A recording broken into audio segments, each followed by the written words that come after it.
Assalamualaikum warahmatullahi wabarakatuh.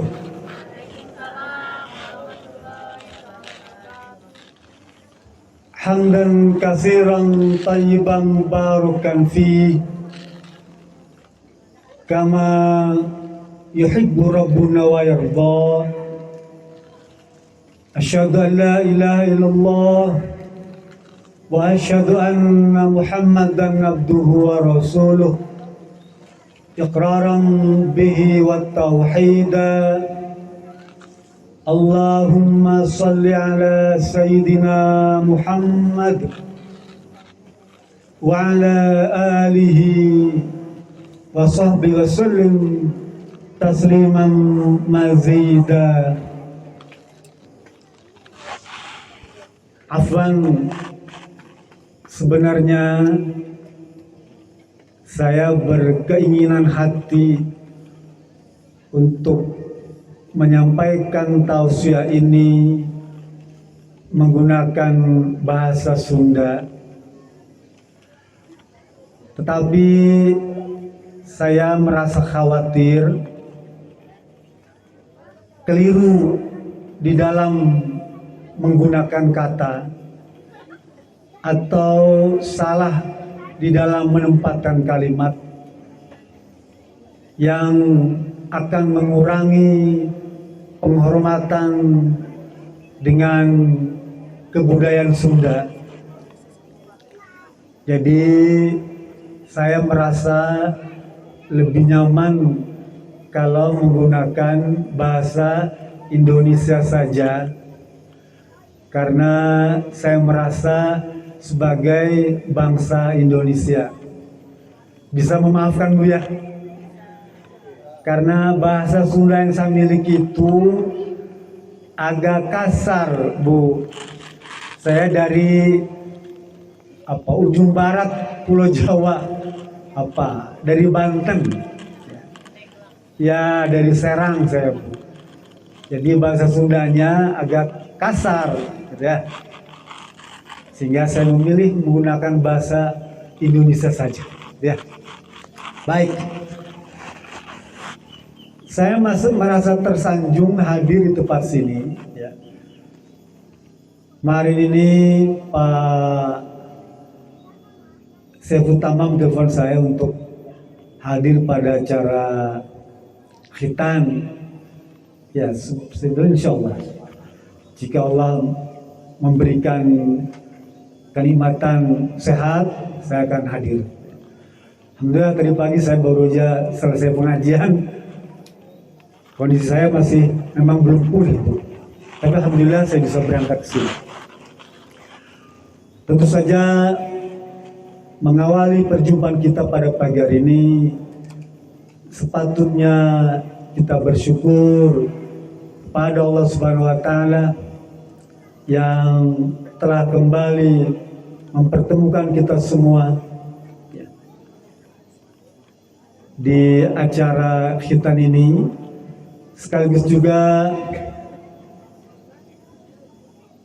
baru saja kita menyelesaikan ibadah yang kolosal, yang besar, yaitu ibadah Ramadan, dan telah mengantarkan kita pada derajat takwa. Tentu saja sepatutnya kita merasakan kegembiraan, kebahagiaan sebagai wujud hari kemenangan Idul Fitri. Rasanya kurang afdal apabila kita tidak menyapa dengan sapaan Idul Fitri. Tadi Ajangan Khalid sudah memandunya. Mungkin kalau di kita, di masyarakat kita umum mengucapkan minal aizin wal faizin wal makbulin, taqabbalallahu minna wa minkum siyamana wa siyamakum kulli am wa antum bi khair.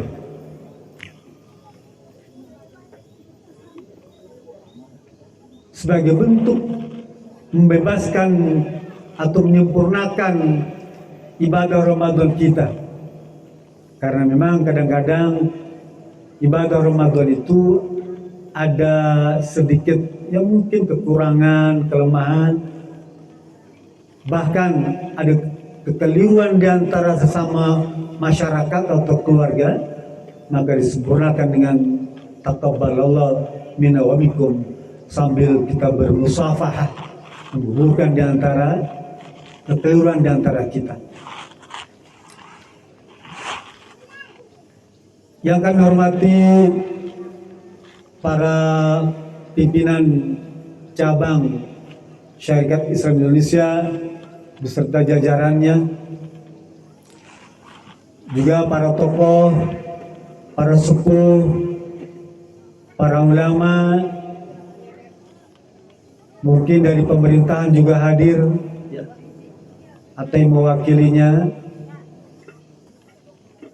juga sahabat saya Pak Haji Asraf Salim Tamim juga hadir, alhamdulillah. Menandakan bahwa acara khitanan kali ini dihadiri oleh pengurus Syarikat Islam Indonesia dari tingkat ranting, cabang, wilayah, bahkan DPP juga hadir.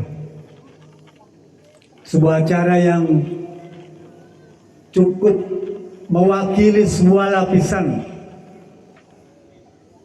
di kepengurusan Syarikat Islam Indonesia, dan saya secara pribadi merasa bersyukur dapat hadir di tempat ini. Kalau di kampung saya, Pak, Bu, acara khitanan itu biasanya yang dihitan itu ditongkrongin di depan, Bu. Ya. Dan dia nggak pakai celana, Bu, mohon maaf, Bu, ya. Iya, terbuka gitu saja.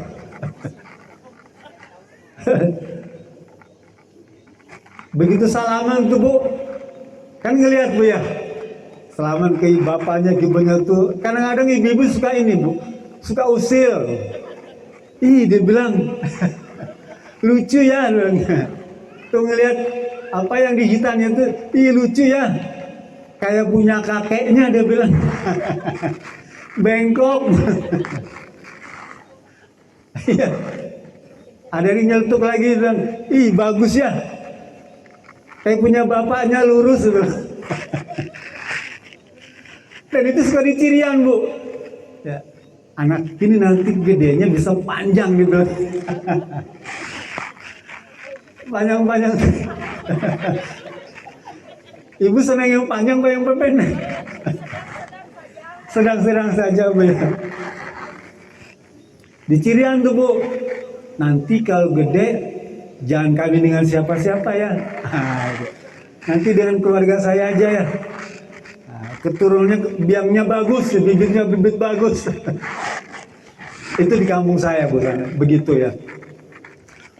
Biasa diringi dengan sholawat, dengan rebana, ya, itu umum semua sekira bagus, Bu. Salatu wa salamullahi ala Taha Rasulillah. Salatu wa salamullahi ala Yasin Habibillah. Tawassalna bi bismillah.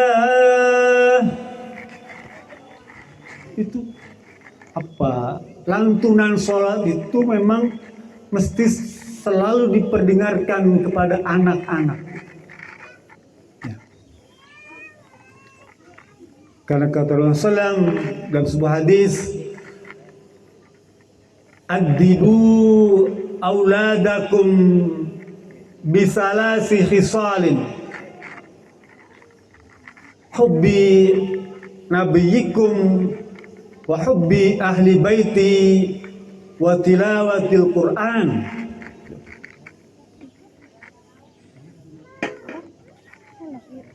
Kata Rasulullah SAW, gelorakanlah kepada anak-anak kalian itu,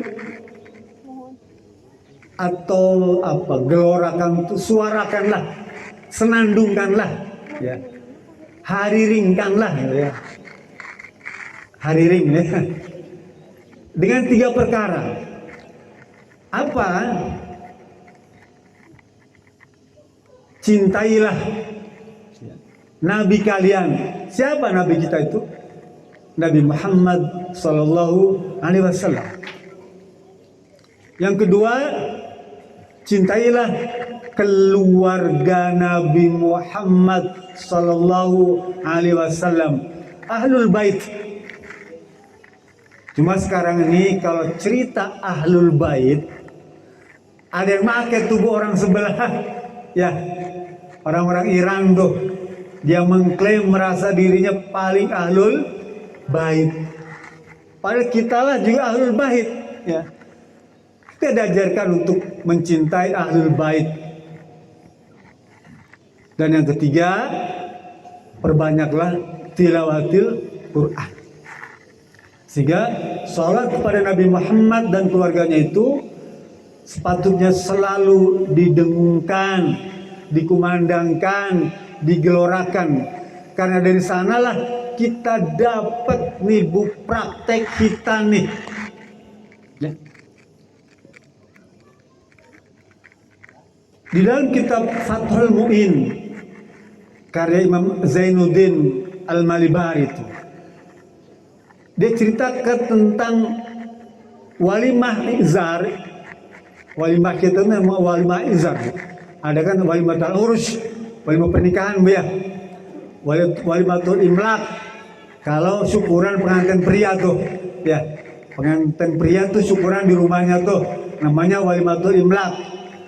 Kalau walimatul urus, pengantinan atau syukuran di rumah pengantin perempuan tuh. Nah, kalau khitanan namanya walimatul izar, izar. Kata Syekh Zainuddin Al-Malibari, walimatul izar itu syukuran khitan ini hukumnya sunnah. Ya, itu nanti Bapak Ibu bisa baca di Fathul Mu'in. Tapi kalau kita baca kitab I'anatul Thalibin, ya, Syekh Abu Bakar itu dia bilang istihsan saja, ya. Perbuatan baik saja.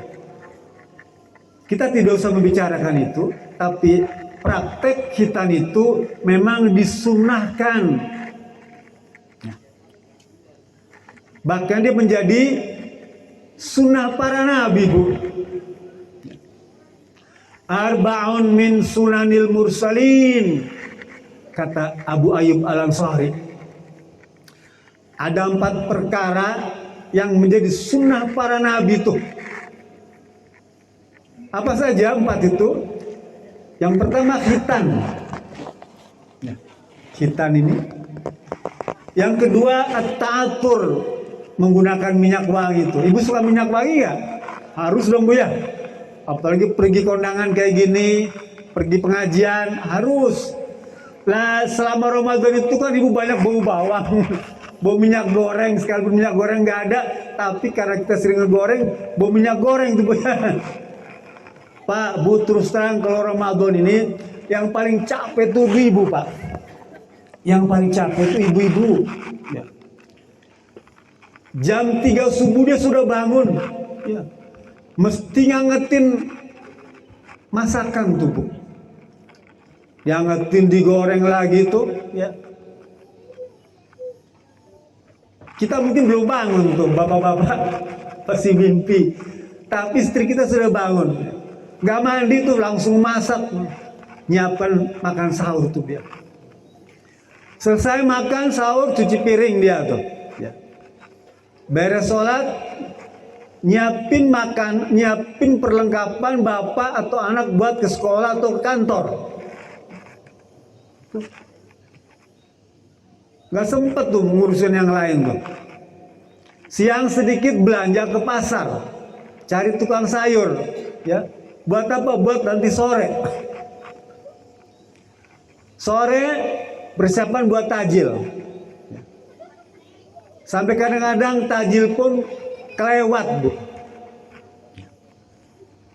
Tajil selesai, beres-beres, siap-siap buat tarawih.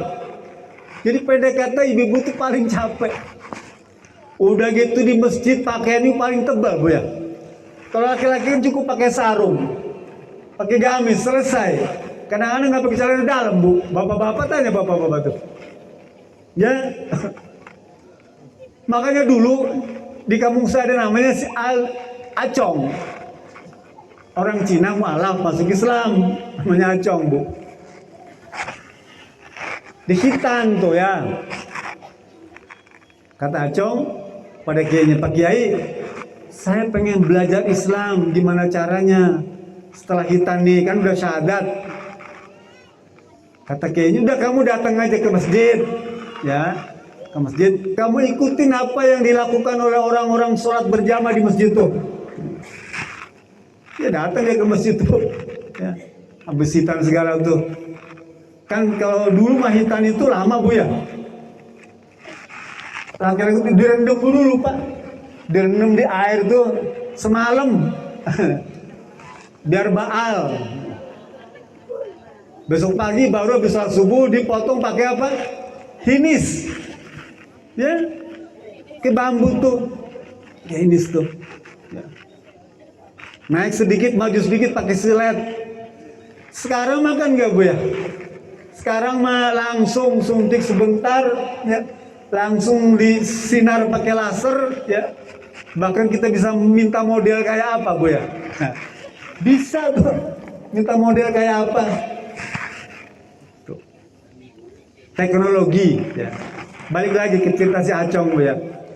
Acong sholat ke masjid tarawehan tuh.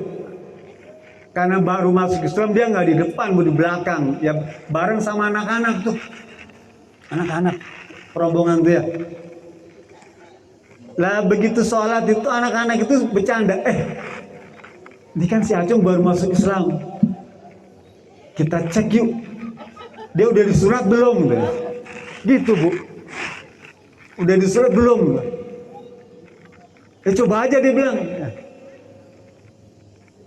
Lah karena iseng tuh anak-anak kecil namanya Bu ya. Begitu si Acong lagi sujud, dirogol dari bawah tuh Bu, dipegang, diangkat. Sarungnya diangkat, dipegang. Oh, dibilang udah disunat. Gitu ya. Udah disunat tuh. Lah Acong merasa memegang kemaluan itu bagian daripada sholat. Paham ya? Dia merasa itu bagian daripada sholat, maka dia juga memegang yang di depannya. Lama yang di depan itu bapak-bapak tuh dipegang sama dia. Kaget si bapak itu kan. Merasa kaget, dia tendang tuh Acong untuk belakang. Kan nggak boleh begitu. Acong pikir nendang itu juga bagian daripada sholat. Dia tendang lagi ke belakang Bu. Itu karena belum tahu ilmu. Ya, kalau sudah tahu ilmu kan beda Bu ya.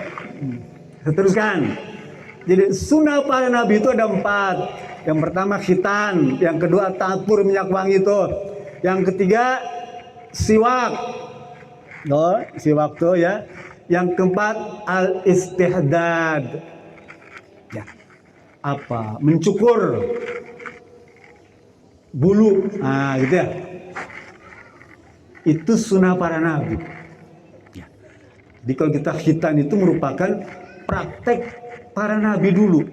Memang ada beberapa nabi yang begitu lahir sudah dalam keadaan di khitan. Ada berapa Bu? Pak, ada 15 nabi ya yang diceritakan oleh Rasulullah SAW yang begitu lahir sudah dalam keadaan khitan. Siapa saja? Nabi Adam, Nabi Syed, Nabi Nuh, Nabi Hud, Nabi Lut, Nabi Shu'aib, Nabi Saleh, ya, Nabi Sulaiman, Nabi Yusuf, Nabi Musa, Nabi Isa, Nabi Muhammad, dan Nabi Handalah. Ada 15. Nabi Muhammad begitu lahir sudah dalam keadaan khitan. Ibu bisa bayangkan Bu, kalau Nabi Muhammad lahir belum di khitan, lalu di khitan tuh, ya, khitan kan sunnah Nabi Ibrahim itu Bu. Ya. Begitu dikhitan, nah yang mengkhitan itu kan akan cerita nanti. Dulu Nabi Muhammad itu saya yang mengkhitan. Ya. Kalau sekarang bisa ada tukang khitan Bu di kampung ya. Apa namanya? Tukang khitan. Apa? Di kampung sini apa namanya, Bu? Pak Mantri ya. Nah, Pak Mantri. Lah, kalau dia kebetulan yang dikhitan itu jadi artis terkenal tuh ya. Ya mesti nebeng kan, ya. Itu dia bilang artis yang terkenal itu saya yang menghitan itu. Wah, sekarang jadi top. Mesti tukang hitan itu rame Pak. Ya. Dulu yang menghitan artis dia bilang dia nih. Gitu. Ya pasti begitu. Di Bandung aja ada dokter yang suka menghitan tuh ya. Jadi pejabat ya yang dihitan tuh. Sekarang top tuh ya. Kalau Bapak ke Soekarno-Hatta ada tukang hitan itu dari dulu. Pak Nyanjang ya. Nah, terkenal sekali Pak. Ya. Itu antri dari seluruh Jawa Barat, dari Jakarta ya. Kalau mau hitan di situ tuh mesti jam 12 malam sudah daftar. Penuh. Saking ramai. Jadi kalau misalnya dulu zaman Nabi itu ada yang menghitan, maka kehormatan dan kewibawaan Nabi Muhammad SAW akan terganggu. Ya. Kan saya tahu dalamannya, kan mesti cerita begitu Pak ya. Ibu-ibu aja kalau sekarang di tongkrong kan jadi berkesan kan. Oh dia bilang ini bengkok waktu kecilnya nih. Gitu. Lah begitu juga Nabi. Ya. Sampai Nabi Muhammad itu dia nggak boleh dipengaruhi oleh masalah budaya setempat. Allah lindungi Bu. Karena budaya jahiliyah cukup kuat pada waktu itu.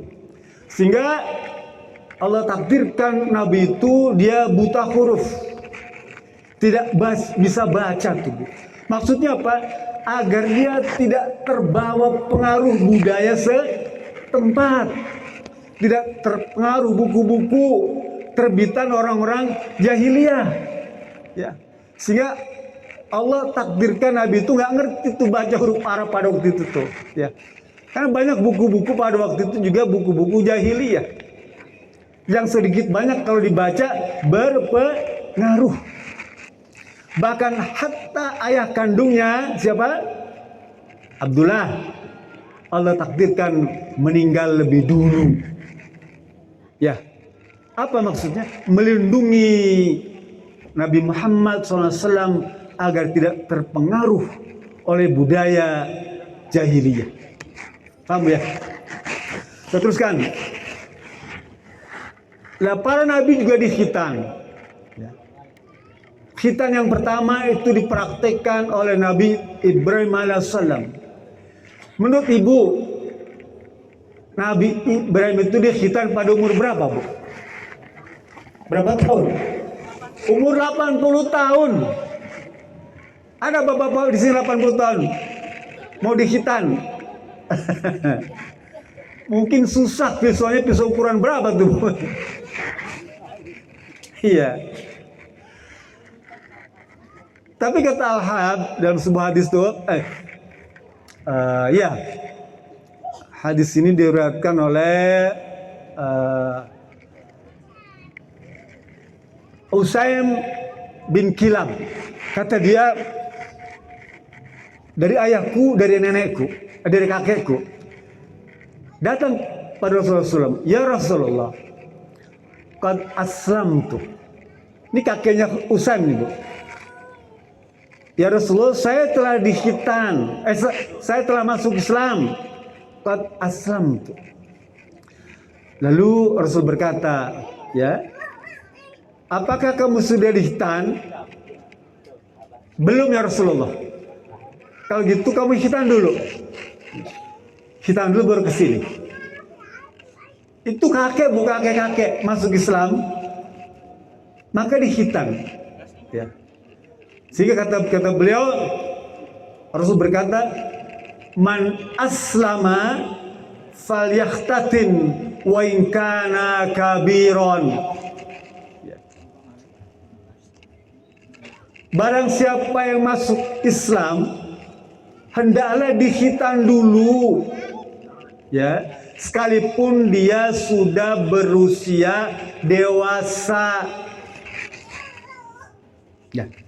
Jadi sekalipun sudah dewasa, tetap harus dikhitan kalau dia masuk Islam. Memang ada manfaatnya. Iyalah. Pertama ini kan syariat, Bu. Khitan itu disyariatkan oleh Allah dan Rasulnya. Ya. Sebagian ulama menyatakan sunnah. Seperti Imam Hanafi, memang khitan itu dianggap sunnah. Kata beliau, Rasul pernah berkata, al-khitanu sunnatul lirijal wa makramatun lin nisa. Itu hadisnya, Bu. Hadis sahih. Riwayat dari Syaddad, ya. Khitan adalah sunnah, disunahkan bagi laki-laki dan diutamakan atau menjadi keutamaan bagi wanita. Tuh. Jadi sebenarnya wanita juga ada khitan itu, Bu. Hanya memang sekarang ini zamannya zaman protes. Ya. Kalau wanita dikhitan, maka ada orang yang memprotes. Ini adalah apa? Hak asasi manusia, tidak boleh. Ya. Komisi Perempuan melarang, Bu. Sekarang ini zaman begini nih, aduh. Komisi Perempuan itu melarang wanita dikhitan. Ya. Padahal itu bagian daripada sunnah. Yang Islam mengajarkan itu. Tentu berbeda dengan cara khitan laki-laki dan perempuan, dan disunahkan walimah perempuan itu tersembunyi, ya, tidak perlu diiklankan, tidak perlu diumumkan. Kalau laki-laki boleh dikhitan, ya. Kalau di kampung saya suka apa tuh? Nanggap apa, ada wayang golek dulu mah ya. Nah, di kampung saya wayang golek yang rame, Bu. Sekarang masih susah nyari wayang golek itu, mahal. Nah, jadi sebagian ulama itu mewajibkan, Bu. Mensunahkan. Tapi Imam Malik, Imam Syafi'i, Imam Ahmad bin Hambal itu mewajibkan praktek khitan itu. Bahkan kata Imam Malik, ya, dalam kitab Al-Muwatta, ya, dia bilang begini, malam yakhtatin lam tajuz imamatuhu lam tuqbal syahadatuhu. Barang siapa yang tidak dikhitan, kata Rasulullah SAW nih, ya, nanti bisa dijumpai di kitab Al-Muwatta karya Imam Malik. Barang siapa yang tidak dikhitan, maka dia tidak diperbolehkan menjadi imam sholat, ya, imam di masyarakat, di sebuah bangsa, di sebuah negara. Tidak boleh jadi imam, Bu, kalau tidak dikhitan. Cek pemimpin kita udah dikhitan belum tuh? Ada nggak saksi? Harus tanya. Soalnya ada isu kan, isu katanya berasal dari Blok Timur. Ya, apa ya? Itu turunannya. Turunan dari sana tuh, dari gen kuning. Nah, gen kuning. Berarti dia belum dikhitan. Ya, kalau gen kuning ya. Nah, boleh dicek, ditanyakan dia udah dikhitan belum? Nah, syarat pemimpin, apalagi membawahi mayoritas umat Islam. Ini kan umat Islam semua nih. 80% umat Islam. Pemimpinnya harus sudah dikhitan. Lah kalau pemimpinnya belum dikhitan, dia nggak boleh jadi imam sholat. Ya, nggak boleh jadi imam sholat. Kenapa? Karena kata Syekh Sabri Al-Qabani dalam kitab Hayatun Jinsiyah, ya. Hayatun Jinsiyah artinya kehidupan seputar seks, artinya bahasa Indonesia. Ditulis oleh Dr. Sabri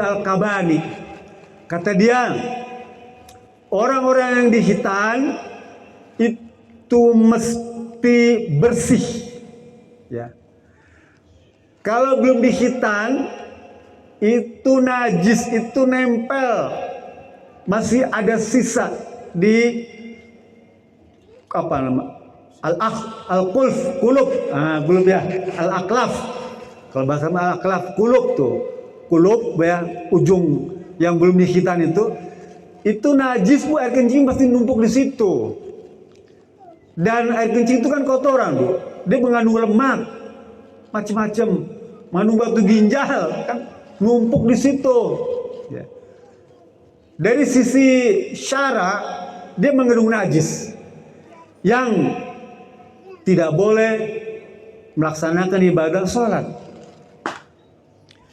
Dari sisi kesehatan, itu juga penyakit bu. Ya, kotoran itu penyakit, bu. Sehingga harus dipotong. Yang ketiga kata beliau, kata Sobri Al-Kabani, kulub itu kalau laki-laki itu ereksi. Apa ereksi itu bu? Tasyahud. Ya, kita kan tasyahud ya, tahiyat. Tahiyat kan begitu ya. Nah kalau tahiyat itu mesti nekan pak, karena kulub itu kan kecil ya, nekan dan terasa sakit. Mungkin anak kita masih, cucu kita masih kecil, dia nggak terasa. Tapi kalau bapak-bapak udah gede ya, dia punya size ukuran udah L besar tuh ya. Kalau pemikitan mesti dia sakit pak, sakit. Ini ngomong seputar nggak apa-apa bu ya, kan ilmu bu ya. Ilmu ini kan ilmu. Waktu kapan itu Idul Kurban tahun lalu di kampung saya itu kurban kan, kurban sapi itu kan semua hewan mesti laki-laki bu ya, jantan bu ya, sapi kan mesti ada itunya bu ya, ada penisnya tuh. Berebut bu, ibu-ibu tuh pengen ngambil bagian tuh, berebut. Iya benar bu, pengen tuh. Kan macam-macam sapi itu ukurannya ya.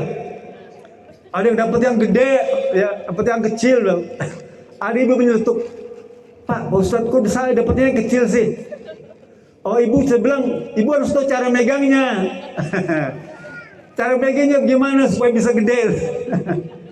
Betul bu, pegang-pegang jadi gede. Gak apa-apa bu ya, hiburan aja sih. Biar enggak ini apa namanya, dengan ngantuk. Karena cara begini ngantuk bu. Iya, saya teruskan. Kata Imam Malik ya, malam yakhtatim, barang siapa yang tidak dikhitan maka tidak boleh jadi pemimpin dan tidak sah kesaksiannya tuh. Ya. Kesaksian tidak sah bu. Dia misalnya jadi saksi pernikahan, nggak boleh. Ya. Mohon maaf nih, sekalipun ada keluarga kita yang campur tuh, sekarang kan kawin beda agama jadi rame bu. Ya, kawin beda agama itu jadi rame. Bahkan dipraktekkan. Orang Islam menikah, lalu dia ambil saksi yang bukan orang Islam. Kan cuma saksi, dia bilang. Saudaranya non muslim ya, jadi saksi. Nah, hadis tadi melarang kita menjadikan saksi dari orang-orang yang belum dikhitan. Lalu belum dikhitan aja tidak boleh jadi saksi, apalagi orang kafir. Ya. Begitu juga saksi-saksi yang lainnya. Saksi penetapan hilal nih, ya, sekalipun dia tamatan ITB, ahli apa namanya, falak gitu ya. Kantor urusan agama Kabupaten Garut atau Kecamatan Karang Tengah nggak boleh menjadikan orang kafir ini jadi saksi untuk melihat hilal. Dia tidak boleh, sekalipun dia alumni ITB, ya, ahli ilmu falak, nggak boleh. cari orang Islam jadi saksi. Begitu juga saksi-saksi yang lain, saksi pembunuhan, saksi pencurian, ya, dan saksi kejahatan lainnya, maka dia tidak boleh dijadikan saksi yang berkaitan dengan perkara-perkara ubudiyah. Tapi kalau perkara-perkara korupsi misalnya, ya, yang amaliyah tuh ya, muamalah, oh dia tahu, ini pimpinannya korupsi, ini saksinya orang kafir, benar kamu tahu? Ya, saya tahu. Boleh yang berkaitan dengan muamalah. Begitu juga dalam toleransi. Kita cuma boleh toleransi itu berkaitan dengan muamalah dengan orang-orang non muslim tuh, ya. Baik Yahudi, baik Nasrani, baik Majusi, baik Konghucu, ya semua orang-orang kafir itu kita tidak boleh bertoleransi di dalam urusan akidah dan ubudiyah. Ya. Kan ibadahnya berbeda. Cara ibadah kita dengan dia kan berbeda, Bu. Akidahnya jelas berbeda. Ya. Tuhan kita Allah Ahad. Mereka disekutukan, ada yang dua, ada yang tiga. Dari sisi akidah berbeda. Dari ubudiyah juga berbeda. Jadi tidak sama, Bu. Kita cuma bertoleransi boleh tuh dalam urusan muamalah. Jual beli misalnya.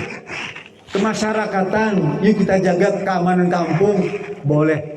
Kepala desa boleh mengajak orang Nasrani, orang non-muslim untuk ikut menyemarakan kampung, kebersihannya, keamanannya, ya.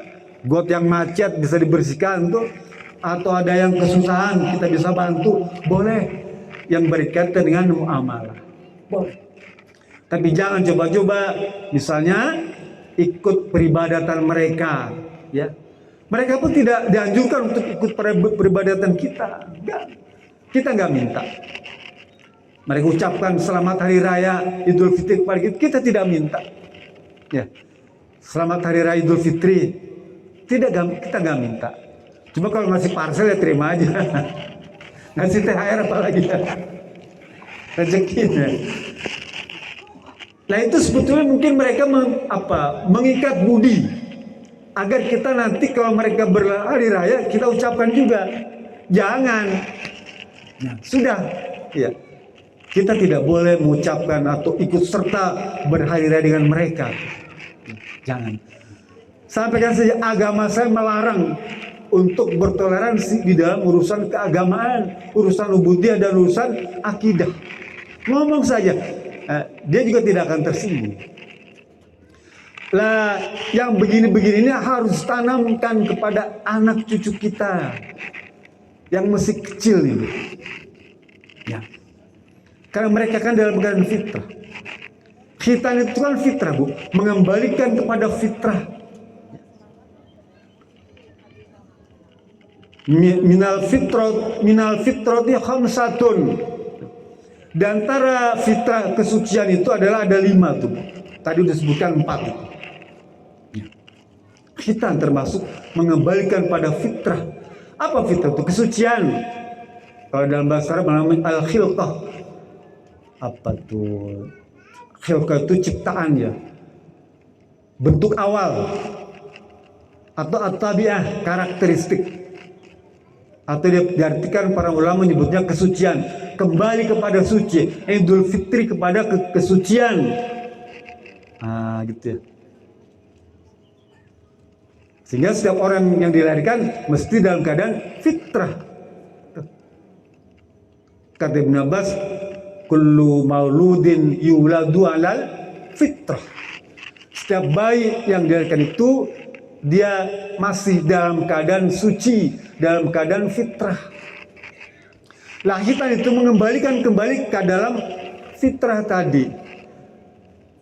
Karena dalam perjalanannya manusia itu dipengaruhi oleh berbagai macam hal, oleh lingkungan, ya. Sehingga kemudian dia lupa akan kesuciannya tuh. Lupa akan ikrar janji ketika di dalam rahim usia 4 bulan 10 hari itu. Qalu bala syahidna, dia lupa ikrar itu, Bu. Kemudian hatinya penuh noktah hitam, ya. dengan peristiwa-peristiwa kelakuan akhlak yang buruk, perbuatan fasik. Jadi hatinya hitam, aswada murbada tuh, kelam, ya, kelam. Hidup tuh begitu. Sehingga setiap tahun kita dikembalikan kepada fitrah. Kata Syekh Abdul Qadir Jailani, setiap kali Idul Fitri, aku menyaksikan orang-orang yang kembali dari masjid, tuh, ya, habis melaksanakan sholat Id itu, kata dia, mereka itu bagaikan bayi-bayi yang baru dilahirkan. Sholat Id, Bu. Ya. Kita ini dianggap seperti bayi yang baru dilahirkan, kata Syekh Abdul Qadir Jailani itu. Tapi di antara bayi-bayi itu, ya, ada yang lahir dalam keadaan sempurna dan ada yang lahir dalam keadaan cacat. Yang lahir dalam keadaan sempurna adalah mereka yang ketika ibadah Ramadan imanan wahtisaban, ya, dia beriman dan rangkaian ibadah Ramadannya dilakukan dengan sungguh-sungguh, ya, saumnya dan qiyamnya sungguh-sungguh.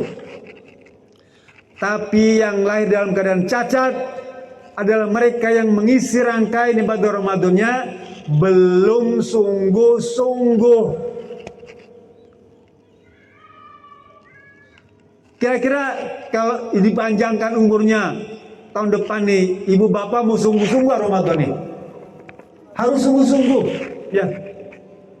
Harus sungguh-sungguh. Karena itu kan membersihkan semua kekeliruan, kehilafan kita. Kita dikembalikan kepada asalnya, ke fitrahnya tubuh. Kalau beberapa kali Ramadan kita begitu-begitu aja, kalau begitu nggak ada manfaatnya tuh Ramadan. Harus berapa kali Ramadan kita diberi kesempatan untuk mencuci diri kita nih. Kita kan di bulan Rajab itu udah minta, ya, Allahumma barik lana fi Rajab wa Sya'bana wa balighna ila Ramadan. Di bulan Rajab udah ngomong pada Allah, ya Rob, ya, tolong sampaikan saya nih ke Ramadan 2 bulan lagi nih. 3 bulan lagi, minta pada Allah tuh. Minta. Tapi begitu Ramadan datang, dia cuek-cuek aja, Bu. Ya, dianggurin tuh Ramadan. Seakan-akan biasa-biasa aja, dia bilang. Ya. Tajil di masjid biasa-biasa aja, bala-bala lagi dia bilang. Itu aja, air putih aqua gelas, nggak ada istimewanya. Sahur paling sama ayam geprek. Paling gitu ya, ayam digeprekin. Nggak jauh. Nah kalau misalnya kita begitu lagi, maka Ramadan itu hanya sekedar topeng saja. Sama seperti penyanyi dangdut tuh, Bu. Yang di TV itu menjelang Ramadan dia ngomong, nanti ke bulan Ramadan datang, saya nggak mau joget-joget lagi. Saya mau pakai busana muslimah, pakai gamis yang panjang gitu. Bener, Bu. Begitu dia mengisi acara Ramadan, dia nyanyi dangdut tapi nggak joget, pakai jilbab gitu ya, beres tuh. Tapi begitu kemarin Syawal ya, Idul Fitri tanggal 1, dia nyanyi lagi udah nggak pakai kerudung, udah pakai rok mini. Lah, apakah syariat Islam itu cuma berlaku di bulan Ramadan saja? Kan enggak, Bu ya? Harus semuanya, Bu. Oleh karena itu minta pada Allah Subhanahu wa taala agar diberi kekuatan tuh. Allahumma inni ala zikrik wa syukrik wa husni ibadatik wa fi ta'atik. Minta pada Allah Subhanahu wa taala agar ada dalam ketaatan itu. Kata Imam Malik bilang begini. Laisa 'id liman tajammala libasa wal markuba. Idul Fitri itu tidak diperuntukkan bagi mereka yang hanya memperindah pakaian baju-bajunya saja, atau mempercantik atau bermega-mega bermewah-mewah dengan kendaraan dan rumah. Bukan. Ya. Innamal aid liman ghufira dzunub wa ta'atuhu tazid. Idul Fitri itu memang diperuntukkan buat mereka-mereka yang dosa-dosanya telah diampuni dan ketaatannya bertambah. Ya. Kembali lagi pada ketaatan. Ketaatan kita bertambah. Syawal itu naik. Harus naik. Ya. Ketaatannya bertambah.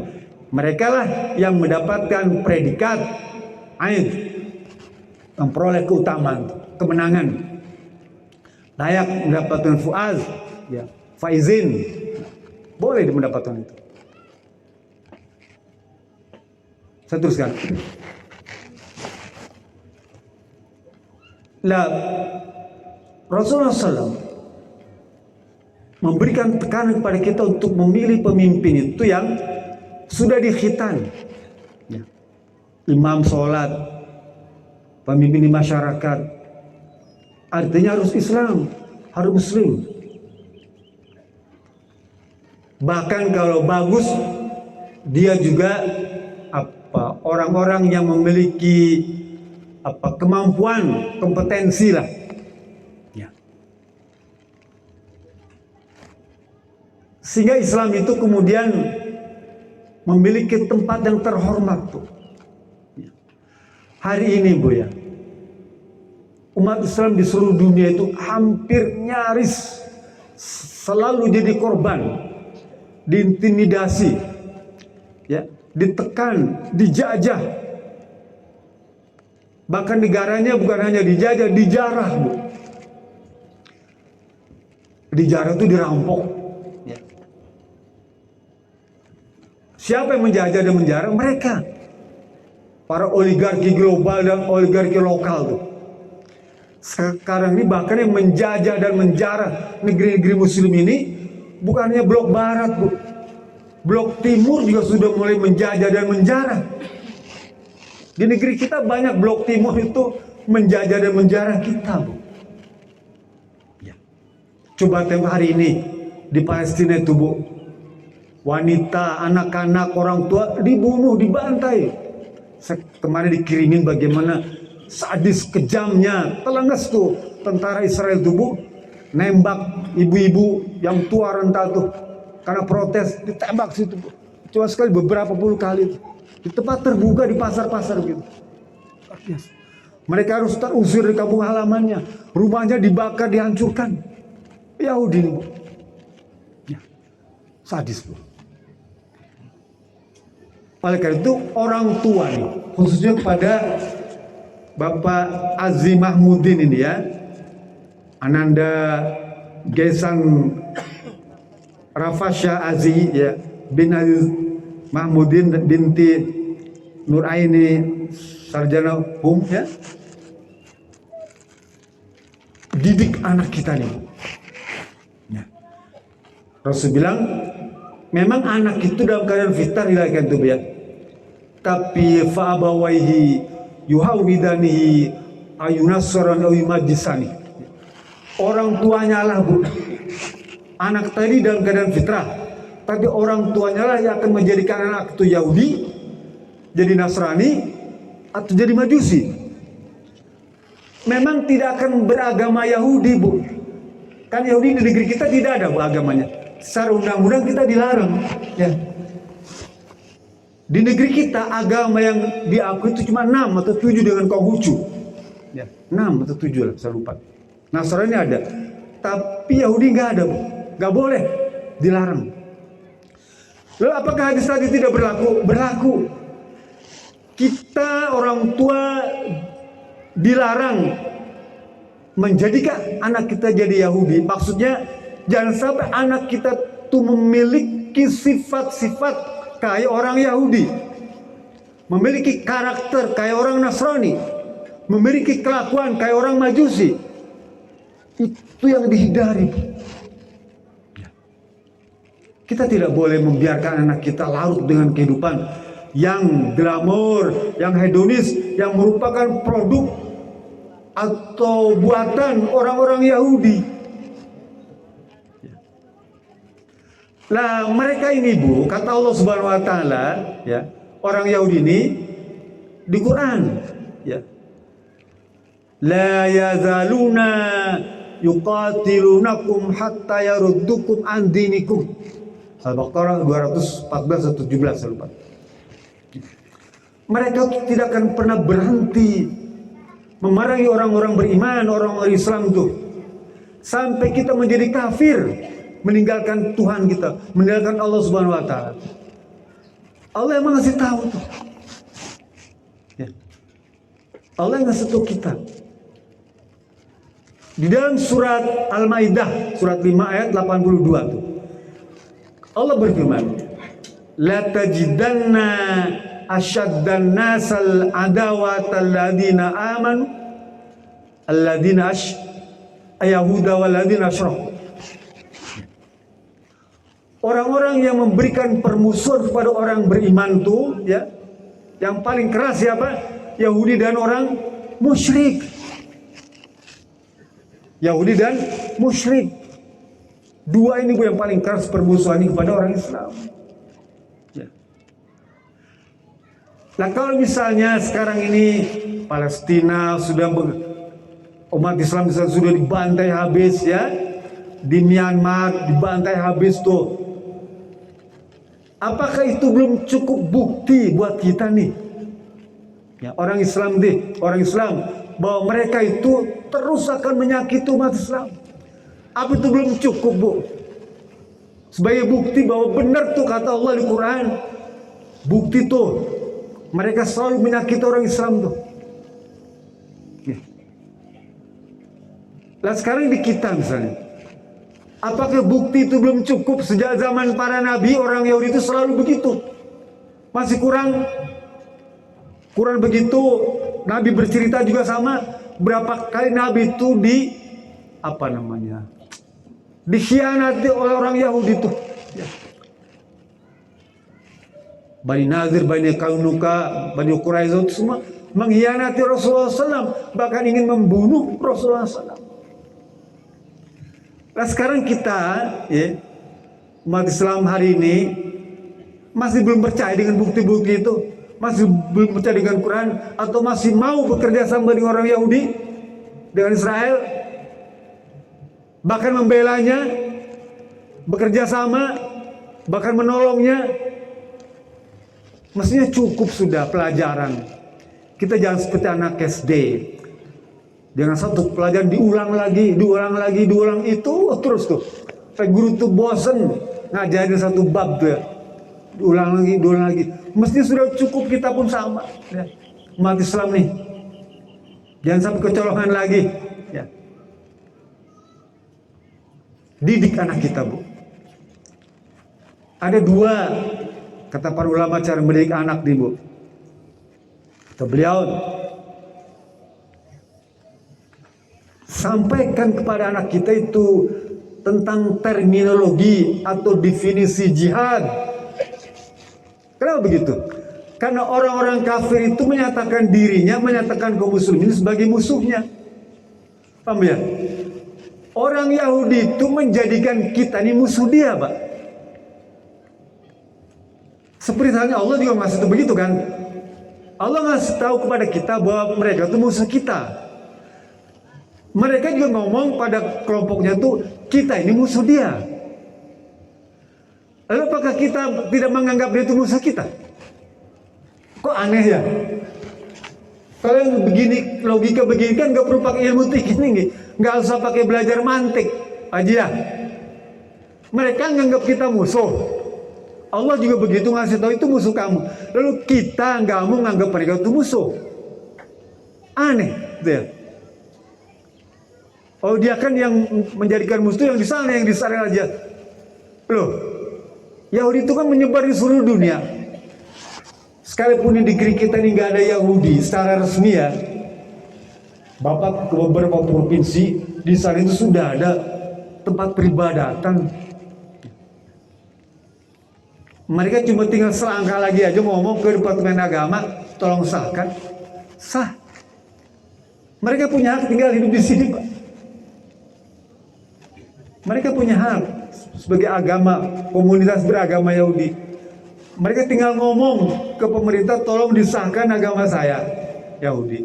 Mudah. Sama seperti halnya Konghucu minta disahkan sebagai agama.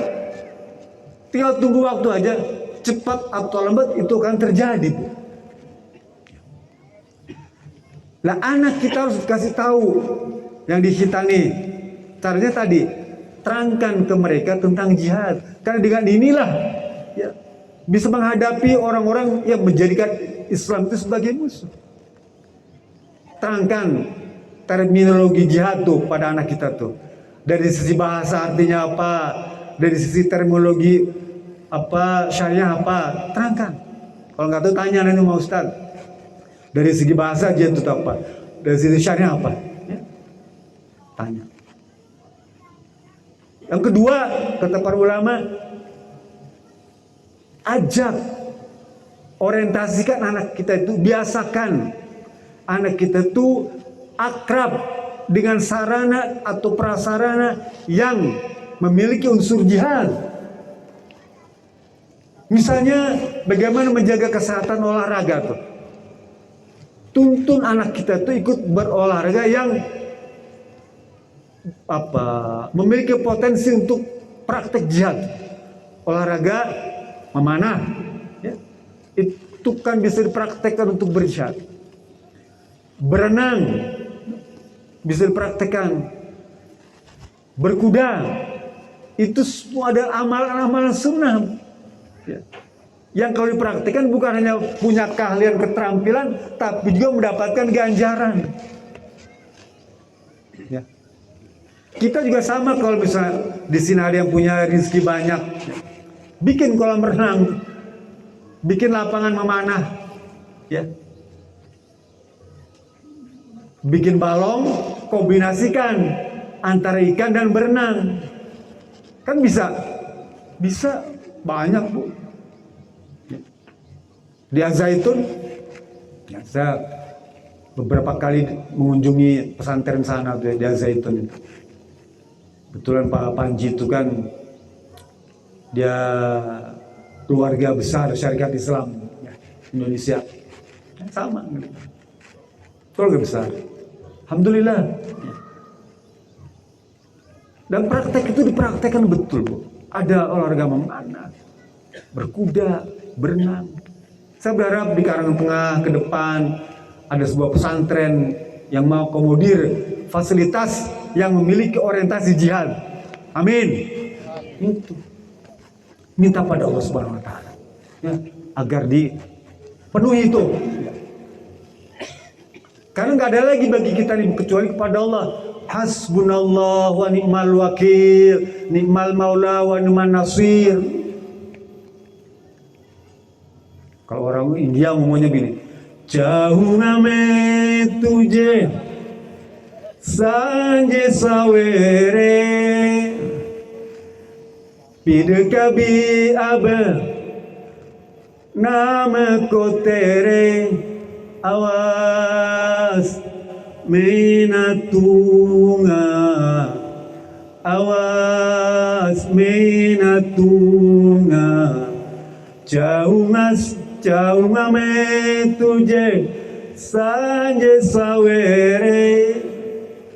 Itu kalau bahasa Arabnya hasbunallah wa ni'mal wakil. Hanya kepada Allah kita minta, hanya kepada Allah minta pertolongan. Karena kita dia tempat meminta dan kita harus meminta.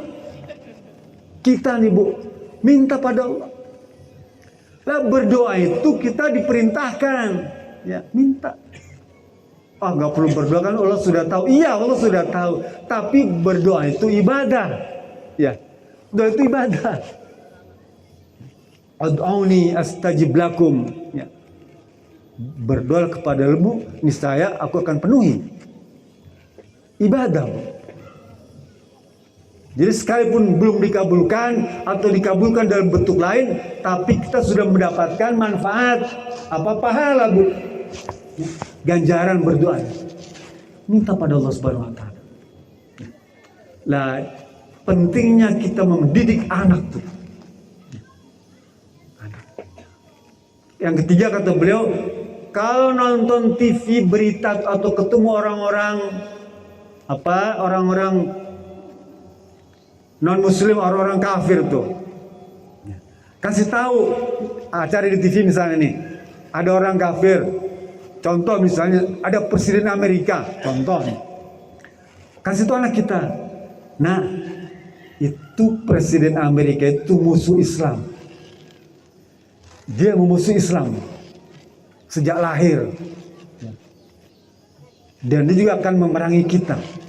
Tuh, ngomong begitu kepada anak kita nonton TV bareng tuh, itu tuh presiden Amerika musuh Islam. Dia akan selalu memerangi kita, dan setiap saat dia akan membunuh kita. Cepat atau lambat dia pasti menzalimi kita. Kita ajarkan anak kita tuh pas sejak kecil tuh. Nah, ini juga diajarkan oleh orang Yahudi. Saya punya teman di Palestina itu, dia cerita, orang Yahudi itu kalau ngajar anaknya di sekolah Yahudi ya, anak kecil bu, TK PAUD itu dia bilang begini, anak-anak, ini ada pistol, dia bilang, pistol, senapan. Senapan ini kalau ditembakkan bisa membunuh orang muslim berapa orang? Pelurunya ada 7, dia bilang, 6. Kalau 6 ya, 6 ya. Kalau kita 6, sana 7. Dia bilang 7 orang. Tahu kan isinya pelurunya ada 7. Kalau ini pistol ini bisa membunuh orang Islam, bisa membunuh orang Islam 7 orang. Anak kecil bu, 7 bisa. Sekarang kalau untuk membunuh 100 orang Muslim, orang Islam, harus diperlukan berapa kali tembakan? Kalimat itu diajarkan Pak. Saya dengarnya ngeri Pak. Masih kecil. Lah kalau di Palestina bu, Pak, masih bayi itu bukan azan yang terdengar. Apa yang terdengar? Desingan peluru itu, desingan roket. Jadi begitu lahir dia sudah mendengarkan tuh. Ya. Tapi Rasulullah ini terus bilang, azana fi uzunil yumna, iqamati fi uzunil isra. Kumandangkan azan di telinga kanan anak kita tuh, dilahirkan tuh ya Bang. Qamatkan di telinga kiri. Tapi kalau di sana yang terdengar pertama tuh desingan peluru. Anak kecil diajarkan seperti itu. Lah kita pun sama, kita harus bimbing anak kita itu seperti itu. Tanamkan. Ya, kita punya kurikulum pendidikan anak usia dini. Ada kurikulum pemerintah, ada. Kurikulum TK ada. Tapi sisipkan tuh, ya. Seberapa guru-guru ya, para murabi di TK di PAUD yang dikelola oleh Syarikat Islam Indonesia, saya minta tuh tanamkan tuh. Tentu tidak harus vulgar, dengan cara lembut ya, bijaksana menyampaikannya. Insya Allah anak kita akan terbimbing ya, terjaga akidahnya. Kan pada dasarnya dia sudah jadi orang baik bu. Alastu birabbikum qalu bala syahidna. Surat Al-A'raf ayat 172 tuh. Janji anak kita tuh dia jikin jadi orang baik. Nah kalau misalnya dipengaruhi oleh yang lain, TV, joget-joget gitu ya, nggak keruan, minum oplosan, segala macam, rusak generasi kita. Lalu siapa akan memerangi mereka? Ya. Saya udah tua, Aki Haji Khalid udah tua, dia cerita ke saya umurnya 80 tahun, subhanallah. 80 tahun, Pak Khalid masih jag-jag begitu. Kita belum tentu, ya, belum tentu. Beliau dengan pengalaman yang panjang begitu. Jadi tanamkan. Karena ke depan akan semakin berat tantangan kita nih. Memang ada hadis yang diriwayatkan oleh Abu Daud itu bu. Rasul berkata, Innallaha la yab'asa li hadhil ummah. Ya.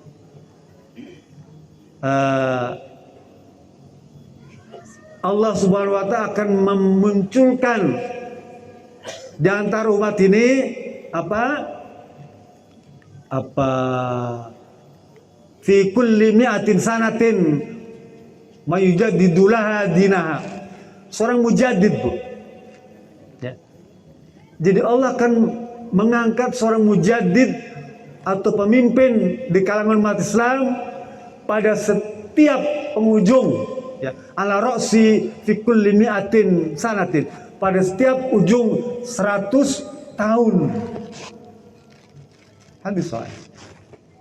Jadi setiap 100 tahun itu akan ada pemimpin mujaddid, pembaharu Islam, yang akan membela agama, yang akan membela agama Islam. Bagaimana cara ngitungnya 100 tahun itu? Lah kita tengok kekhalifahan Islam itu jatuh di tahun 1924. Ya. Islam runtuh. Kekhalifahan Islam runtuh itu di tahun 24. Kalau 100 tahun berikutnya kapan kira-kira? 2024. Insya Allah.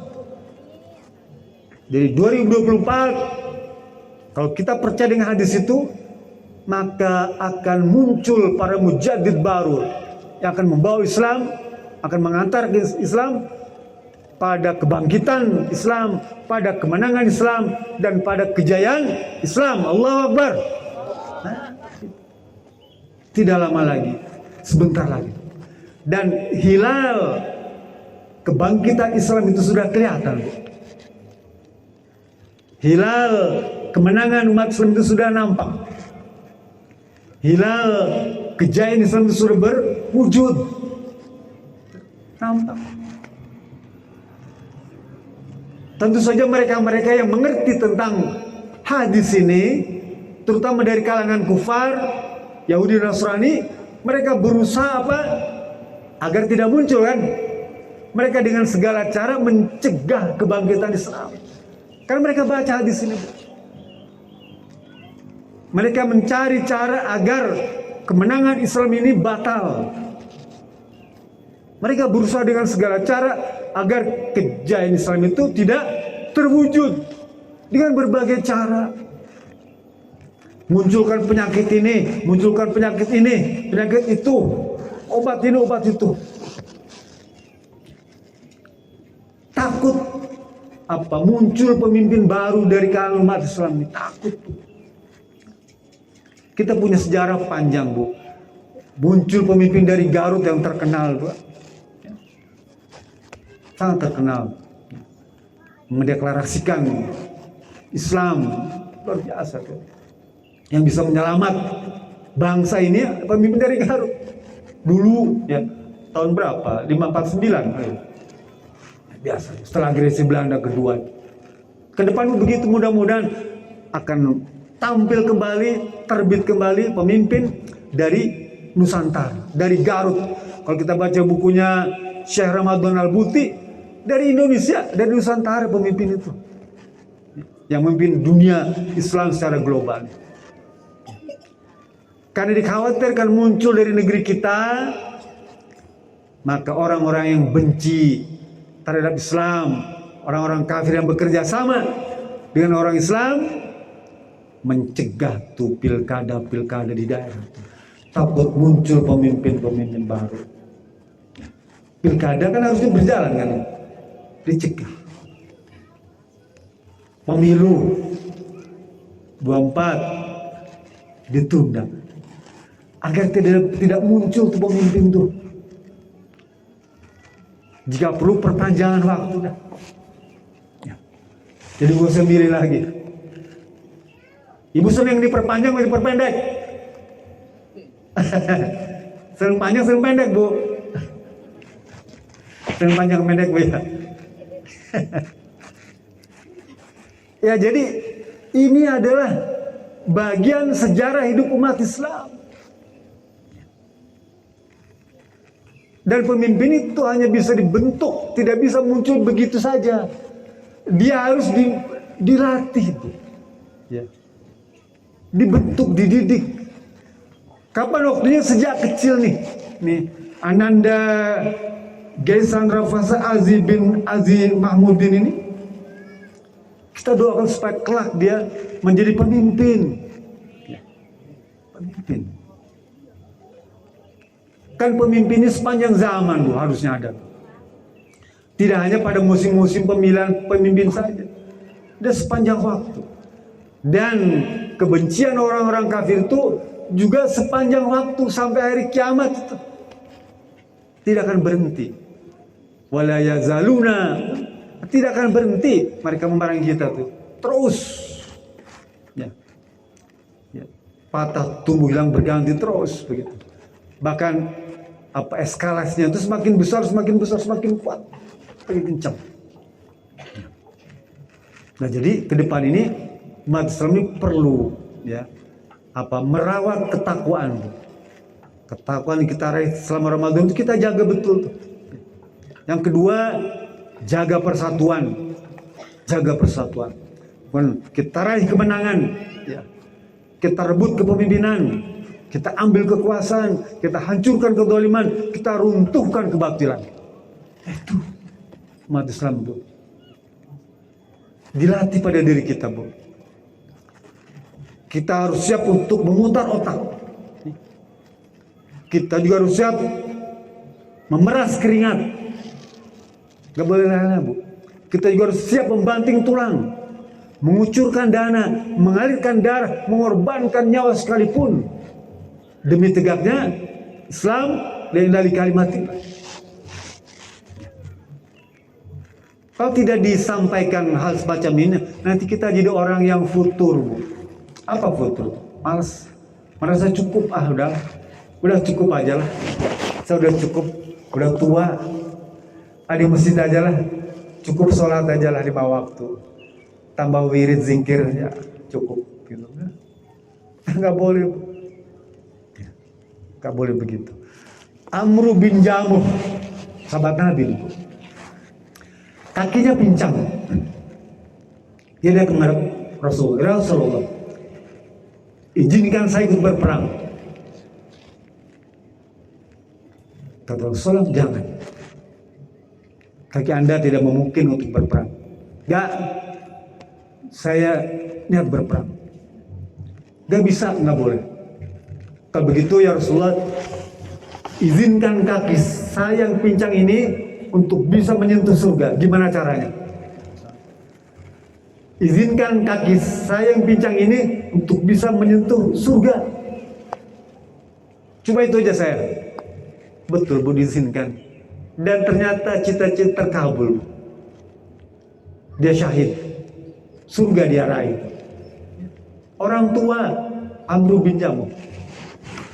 Yang hebat adalah anaknya Mu'az bin Amru bin Jamuh. Usianya berapa tahun? 13 tahun. Dia bersama Mu'awiz bin Afro, ya, pada perang Badar.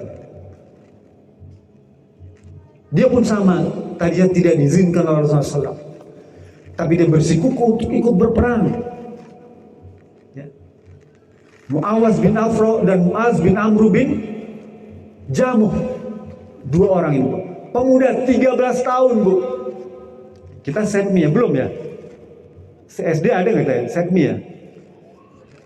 SD. Masih SD itu. Dengan berperang Rasulullah,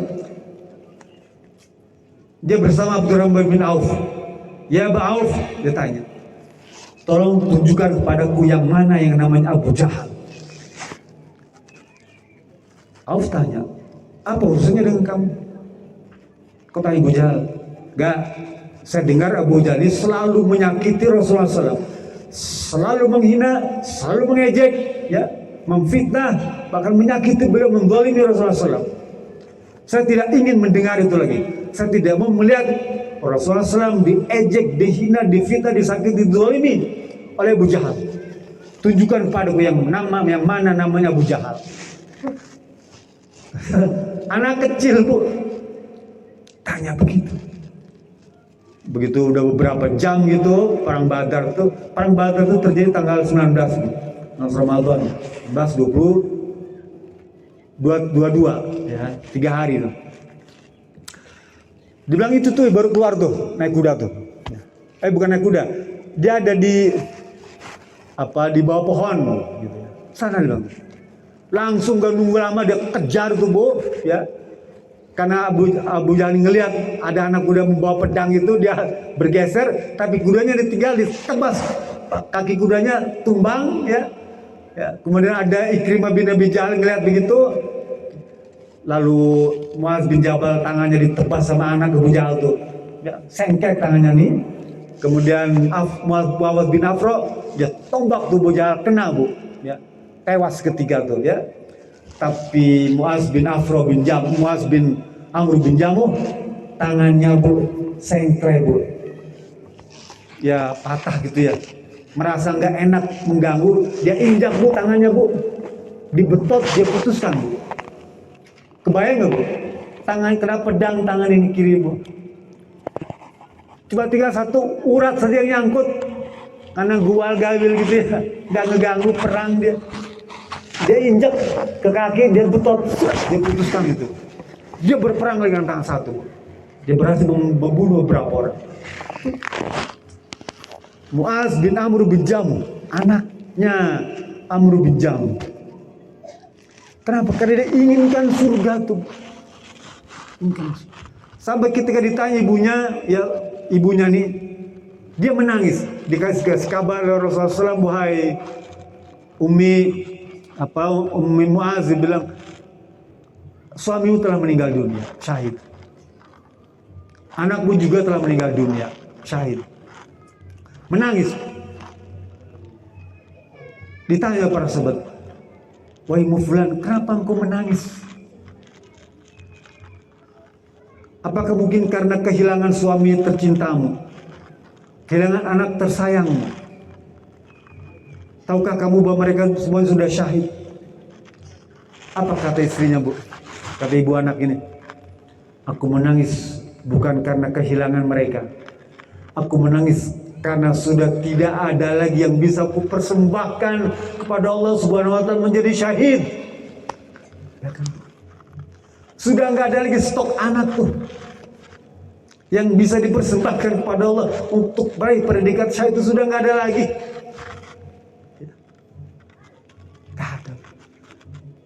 Masih adakah di kita, di wanita, kaum wanita syarikat Indonesia ini yang mau mengorbankan seperti itu?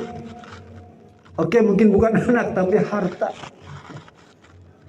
Harta pun dipilih yang wajib saja dah. Zakat mal, ke pertanian dan ke peternakan, ya. Emas perak, ke perdagangan. Ada ijtihad ulama, zakat profesi, boleh. Masa nih gak orang mengorbankan itu? Kalau ada alhamdulillah. Kalau belum ada, bentuk.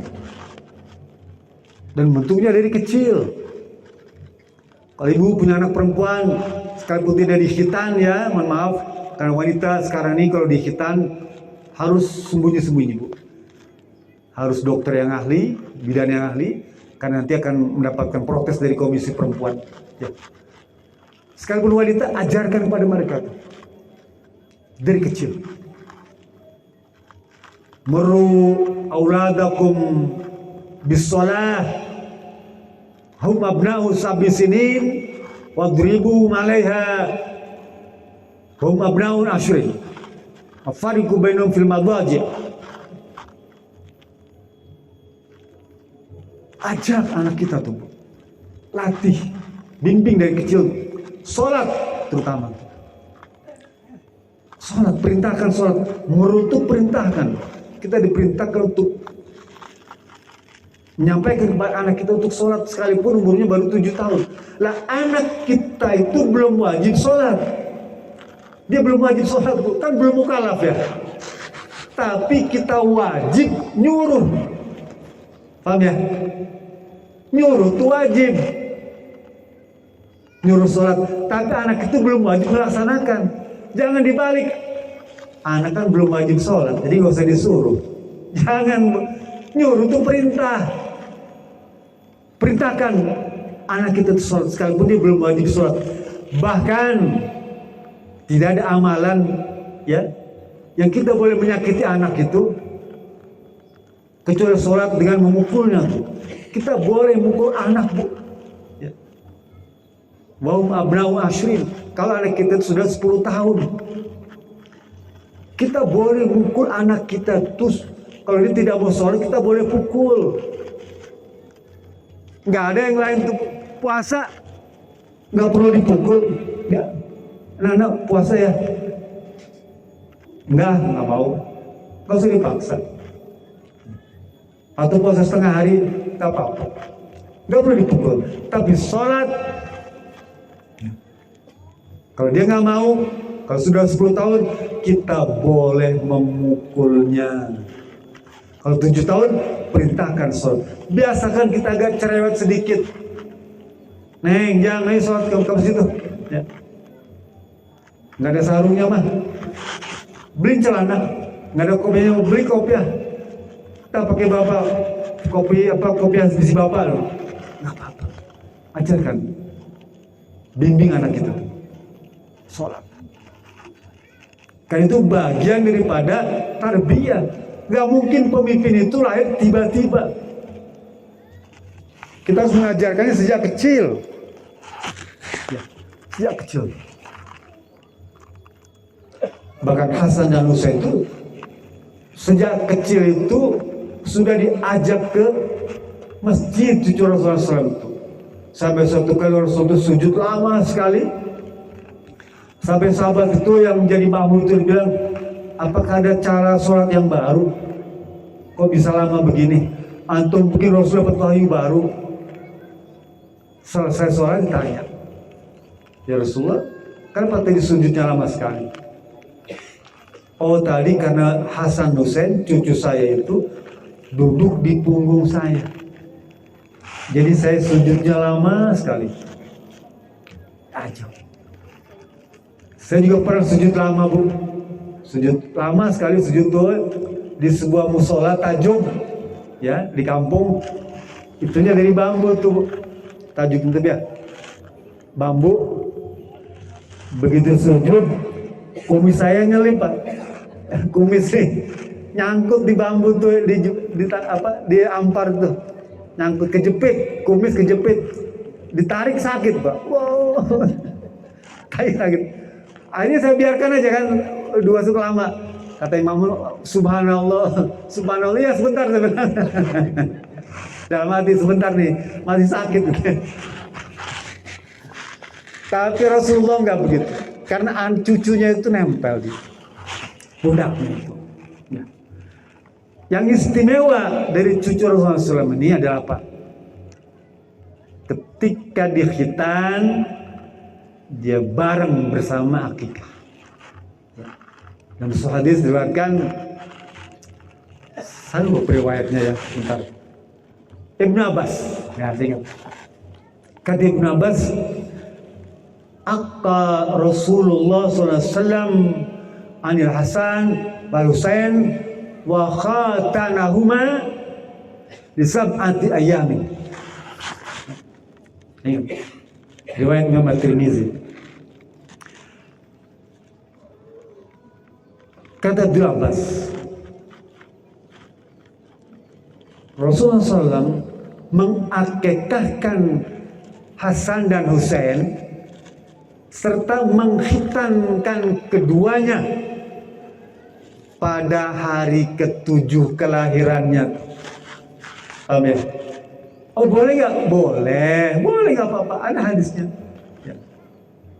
Akikah, kan akikah itu sunahnya adalah pada setelah hari ke-7.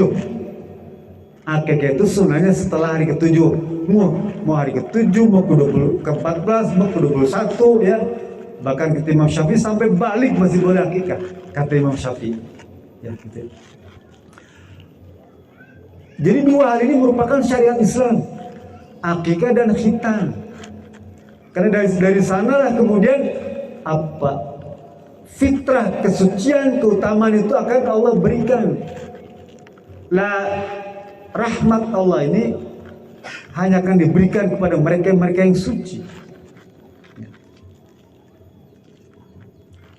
Kullu hulamin murtahanun biaqiqatih tuzbahu biyamisabi wa yukhlaq wa yusamma. Setiap anak, ya, hamba Allah terikat, tergadai dengan akikahnya. Tergadai itu apa? Contohnya begini, ibu bapak beli motor,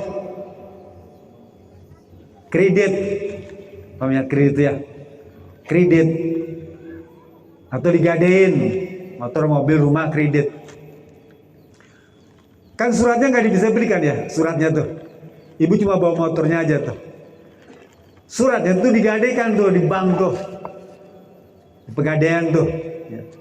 Ibu cuma punya motor aja tuh. Tapi kepemilikan motor itu masih digadaikan di bank. Digadaikan tuh. Nah, akikah itu nebus surat BPKB itu. Agar bukti kepemilikan tuh dengan akikah. Ya. Pada hari ke-7 tuh berkorban tuh.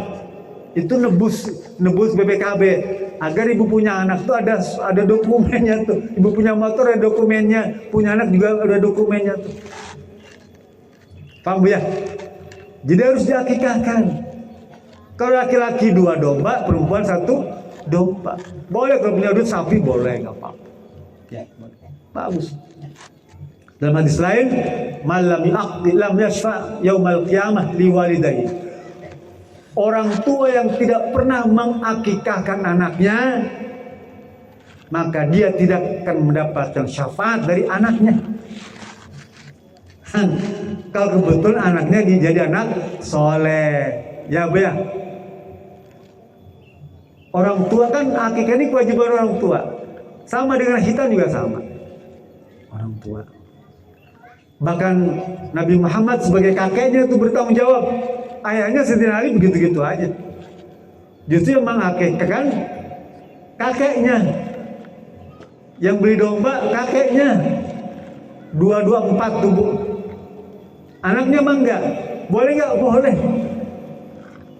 Kalau bapak punya cucu nih, kan biasanya kalau anak baru berumah tangga itu kan kehidupannya belum mapan, Mbak ya. Jangan beli kambing yang 4 juta, 8 juta. Dari mana duitnya? Ya. Untuk makan sehari aja megap-megap. Kalau sebagai kakek nenek punya rezeki, berikan tuh kakek nenek dari suami, kakek nenek dari istri, boleh. Belikan domba sebagai bentuk wujud kecintaan kepada cucu. Sama seperti Rasulullah SAW juga begitu, cinta saya dengan cucu. Gini Pak Bu, cinta sayang kakek nenek itu lebih besar dibandingkan cinta sayangnya orang tua. Ya Bu ya? Tuh, kalau saya udah cucu Pak, sekali timbang kan, nang ning tuh, gera gede gera nyandung. Itu saking senengnya. Ya. Lah, kakek nih Bu ya, sayang sama anak cucu tuh Bu, Pak, Bu. Kalau celananya kedodoran tuh, kita buru-buru tuh angkat ya, pakainya biar bagus lah. Kalau celana cucu kita kedodoran tuh. Tapi kalau ngeliat celana istrinya kedodoran, dibiarin aja, malah dipelorotin sekalian. Jadi orang yang mengakikahkan anaknya atau cucunya, orang yang menghitankan anak cucunya, maka dia beruntung di akhirat kelak akan mendapatkan pertolongan dari anak cucunya tuh. Kan orang lain belum tentu Pak, ya, nolong kita nih, belum tentu Pak. Oh kan kita kan sama-sama saudara muslim, iya, tapi di akhirat itu belum tentu kita bisa ketemu tuh ya. Apalagi orang nggak kenal, saya nggak kenal dengan situ. Banyak hadis cerita tentang anak soleh yang membawa minuman di akhirat itu, ya. Ketika ada orang yang bukan saudaranya nggak kenal, dia kehausan Bu, Minta kepada anak itu dulu, saya nggak punya hak memberikan kepada bapak. Karena bapak bukan ayah saya, bukan kakek saya. Sedih bu. Orang tua yang lain tuh mendapatkan santun dari anaknya, mendapatkan doa dari anaknya, mendapatkan hadiah dari anaknya. Dia nggak mendapatkan kiriman apa-apa. Sedih, menangis. Bimbing anak kita supaya mendoakan orang tua kita, mengirimkan hadiah pada orang tua kita. Ya, kan cuma 3. Waladun soleh yad'una, anak soleh yang mendoakan kita. Jadikan anak kita dia yang soleh. Dan yang terakhir, bagian akhir, saya kutip sebuah hadis. Ilamu auladakum fa innahum makhluquna li zamanin ghairu zamanikum. Ajarkan ilmu-ilmu ya yang berguna bagi anak kita itu sesuai dengan zamannya ya, dan jangan seperti zaman kamu, ghairi zamanikum.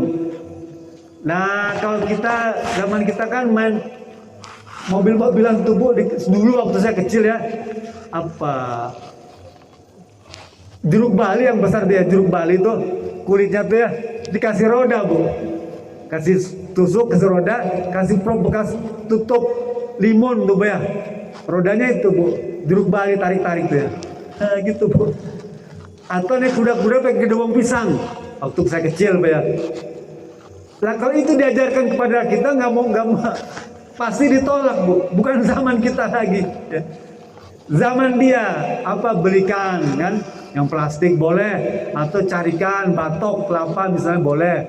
Jangan seperti zaman kita dulu, sudah beda lagi zamannya.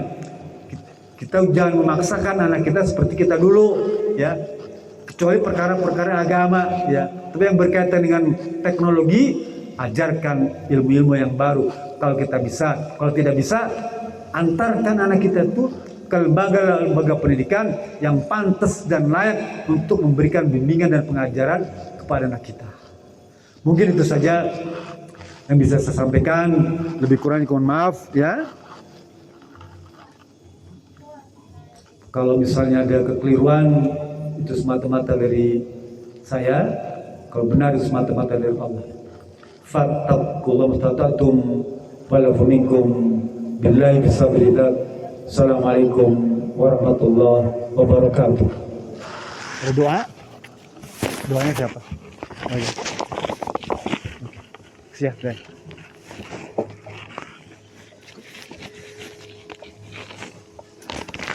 Pak Haji. Alhamdulillah, Pak. Siap. Alhamdulillah,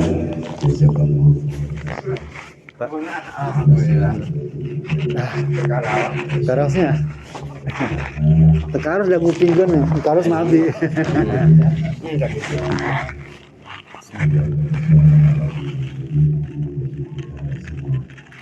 Alhamdulillah,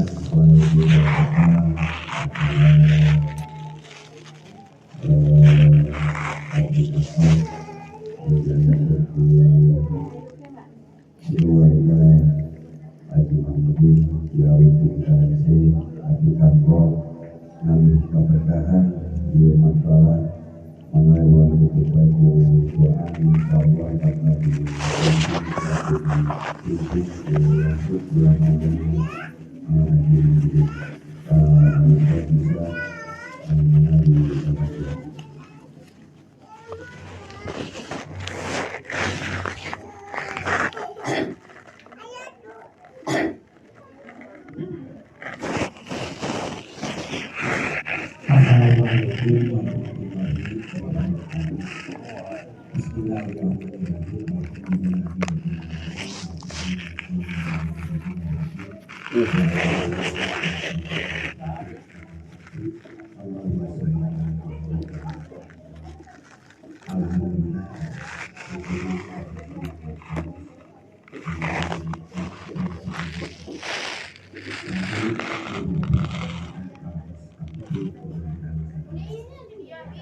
ya Allah.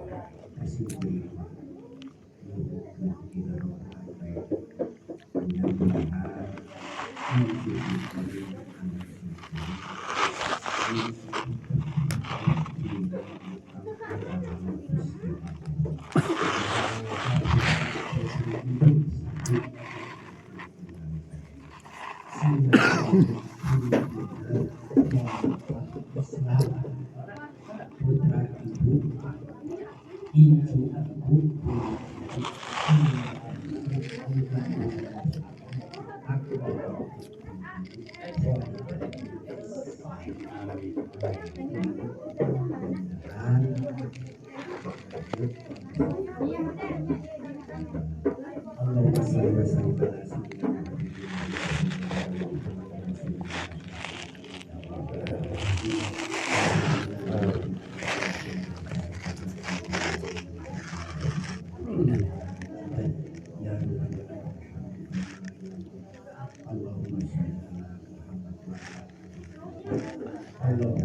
Amin.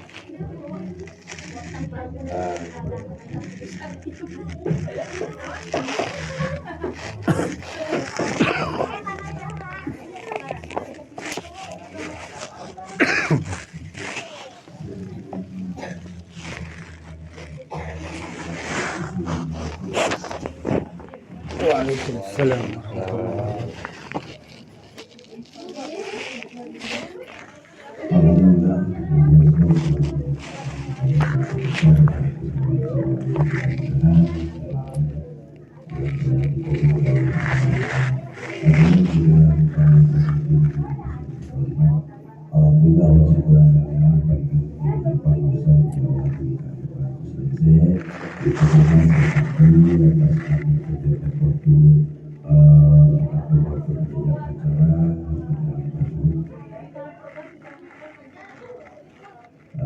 wilayah Kabupaten dengan acara bersama Bapak di dalam mimpi acara hampir dalam kasus wilayah waktu supaya dikatakan Alhamdulillah Alhamdulillah Rabbana Muhammad sallallahu alaihi wasallam wassalamualaikum warahmatullahi wabarakatuh. Waalaikumsalam. Bapak-bapak dan ulama di aturan ini